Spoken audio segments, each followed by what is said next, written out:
Assalamualaikum warahmatullahi wabarakatuh.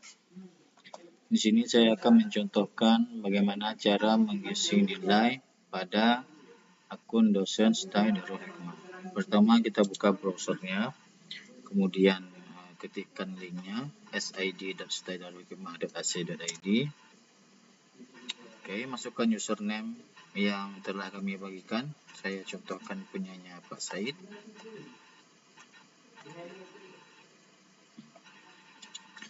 Ketikkan passwordnya.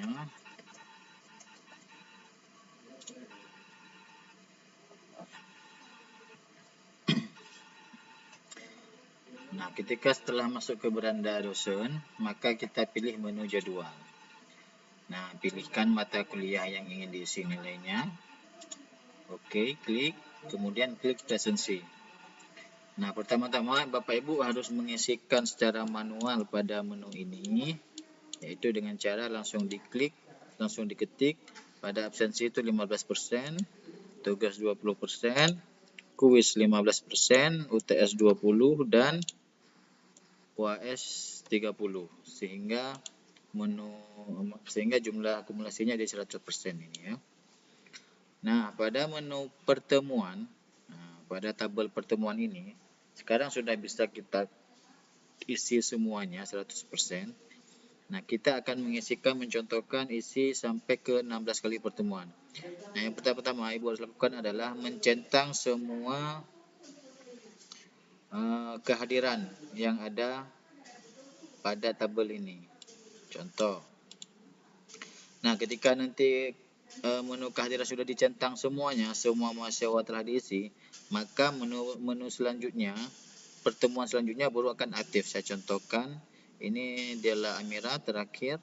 Saya klik, maka pertemuan ke-13 akan aktif. Nah, diklik lagi. Kalau ingin dibuat hadir semua, maka diklik centang. Tapi jika ada yang tidak mau dibuat hadir, maka klik sekali lagi. Akan terlihat seperti X ya, huruf X, maka itu dikira tidak hadir. Nah, begini terus sehingga sampai ke pertemuan 16.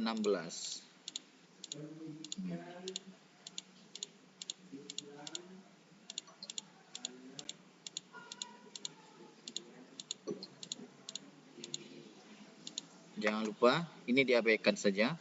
Jangan lupa jika ada yang ingin dibuat tidak hadir, maka tinggal diklik ke pertemuan berapa. Misalkan Della Amira, pertemuan ketiga tidak hadir, pertemuan ke-6 tidak hadir, pertemuan ke-10 tidak hadir. Nah, otomatis nanti jumlah kehadiran dia akan langsung otomatis terkurang sendiri. Begitu juga dengan yang lainnya. Nah, oke, ya, seperti ini. Nah, kemudian selanjutnya untuk nilai tugas, kuis, UTS, dan UAS itu silahkan diisi seperti biasa. Saya contohkan 70 di sini, kuisnya 80, UTS-nya 80, UAS-nya 90. Nah, maka sudah dia langsung tersimpan. Nah, begitu saja Bapak Ibu untuk sementara. Dan sebagai informasi awal, insyaallah untuk semester depan menu jurnal itu kita akan gunakan sebagai buku batas. Nah, di sini Bapak Ibu akan menuliskan setiap kali perkuliahan dimulai, maka buku batasnya tidak lagi kita print, melainkan kita langsung catat, langsung isi di menu dosen ini ya, di link dosen STAI Darul Hikmah. Begitu saja, terima kasih atas perhatiannya. Assalamualaikum warahmatullahi wabarakatuh.